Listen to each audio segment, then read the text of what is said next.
तो दोस्तों, बोर्ड के एग्जाम में टेस्टिंग ऑफ गैसेस से रिलेटेड कुछ क्वेश्चंस आते हैं। तो इसलिए हम लोग इस वीडियो में देखने वाले हैं कि कौन सी गैस को हम लोग किस तरह से टेस्ट कर सकते हैं कि वही गैस इवॉल्व हुआ है। तो चलिए स्टार्ट करते हैं।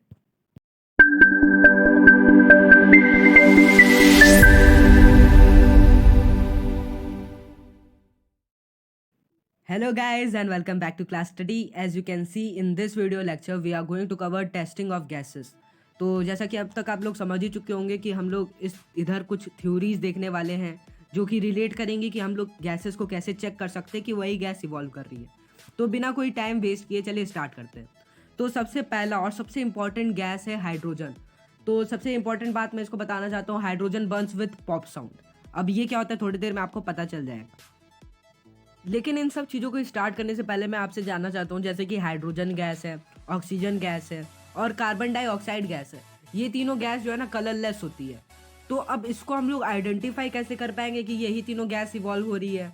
तो देखो, हाइड्रोजन गैस का एक सिंपल से केस है कि हाइड्रोजन गैस जब कभी भी तुम्हें लगे कि इवॉल्व हो रही है तो तुम्हें एक कैंडल लेके जाना है और कैंडल को टेस्ट ट्यूब के पास लेके जाना है। तो वो कैंडल में जो है ना एक्सप्लोजन होगा और वो एक्सप्लोजन पॉप साउंड के साथ होगा और वो हल्का सा एक्सप्लोजन होगा, इतना घबराने वाली बात नहीं है। फिर उसके बाद अगर बात करें ऑक्सीजन की, तो ऑक्सीजन में तुम्हें जलता हुआ कैंडल नहीं लेके जाना है, बस कैंडल पे हल्की सी लाइटनिंग होनी चाहिए, मतलब उसके जो टिप होता है उस पर हल्की सी लाइटनिंग होनी चाहिए। फिर उसे ऑक्सीजन के टेस्ट ट्यूब के पास लेके जाओगे तो वो जो हल्की सी लाइटनिंग है वो फायर में कन्वर्ट हो जाती है। ये दो बातें तुम्हें याद रखनी है। और बात करें अगर कार्बन डाइऑक्साइड की, तो कार्बन डाइऑक्साइड का सबसे इजी केस होता है। बस तुमको क्या करना है, इसको लाइम वाटर से पास करना है और ये मिल्की हो जाता है।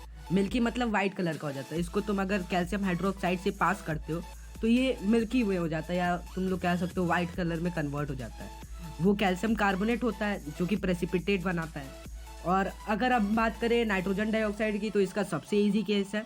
ये जो है ना खुद ब्राउन कलर का होता है, तो ब्राउन कलर तो ईजी है पहचानना, हम लोग तुरंत पहचान जाएंगे कि हाँ ये नाइट्रोजन डाइऑक्साइड है। तो सबसे इजी केस था नाइट्रोजन डाइऑक्साइड का। इसके बाद आता है हमारा कार्बन डाइऑक्साइड, फिर ऑक्सीजन और हाइड्रोजन, तो दोनों सेम पे हैं। कुछ चीज़ें जो मैं हाइड्रोजन और ऑक्सीजन के बारे में बताना चाहता हूँ कि ये हाइड्रोजन जो है ना हाईली इन्फ्लेमेबल गैस है, इस वजह से ये पॉप साउंड से बर्न करता है। और ऑक्सीजन कंबसन को सपोर्ट करता है, ये हमने अराउंड 8th क्लास में पढ़ा था। और कार्बन डाइऑक्साइड की प्रॉपर्टी भी देख ली, नाइट्रोजन डाइऑक्साइड की भी प्रॉपर्टी देख ली। अब आता है एमोनिया और क्लोरीन का केस। ये थोड़ा हार्ड हो सकता है लेकिन समझने की कोशिश करना, समझ में आ जाएगा। तो क्लोरीन की टेस्टिंग तुम ऐसे कर सकते हो कि इसकी जो है ना एक स्पेसिफिक स्मेल होती है, you can say choking smell होती है। तो ये जो है ना ब्लू लिटमस पेपर को रेड में कन्वर्ट कर देता है, यानी एसिडिक मीडियम रखता है। और स्टार्च आयोडाइड पेपर एक पेपर होता है, उसको ब्लू ब्लैक में कन्वर्ट कर देता है। ये चीज़ याद रख लेना। और ये सारी चीज़ें हैं क्लोरीन गैस को आइडेंटिफाई करने के लिए। वैसे इस पे उतना क्वेश्चन नहीं बनता है, ज़्यादातर क्वेश्चन हाइड्रोजन और तुम कह सकते हो कार्बन डाइऑक्साइड से बनता है और नाइट्रोजन से भी बनता है। और कार्बन डाइऑक्साइड और हाइड्रोजन तो सबसे ज़्यादा इंपॉर्टेंट है, इसको याद रख लेना तुम लोग। फिर आती है बात एमोनिया की। एमोनिया क्या करता है? एमोनिया देखो इधर क्या लिखा हुआ है, इधर लिखा गया है कि इसकी भी एक स्पेसिफिक स्मेल होती है, you can say pungent smell होती है। और ये रेड लिटमस पेपर को ब्लू में कन्वर्ट कर देता है, यू कैन से बेसिक होता है ये। और ये फेनोल्फथालीन सोल्यूशन को पिंक में कन्वर्ट कर देता है। तो ये सारी चीज़ें हैं इन दोनों गैस को आइडेंटिफाई करने के लिए। इसी के साथ साथ हमारा ये टॉपिक भी ख़त्म होता है। अब आई होप कि तुम लोग इससे अगर रिलेटेड कोई भी क्वेश्चन आएगा तो ऑफकोर्स तुम लोग छोड़ने वाले तो नहीं हो, ये सारे क्वेश्चन अब तुम लोग कर लोगे।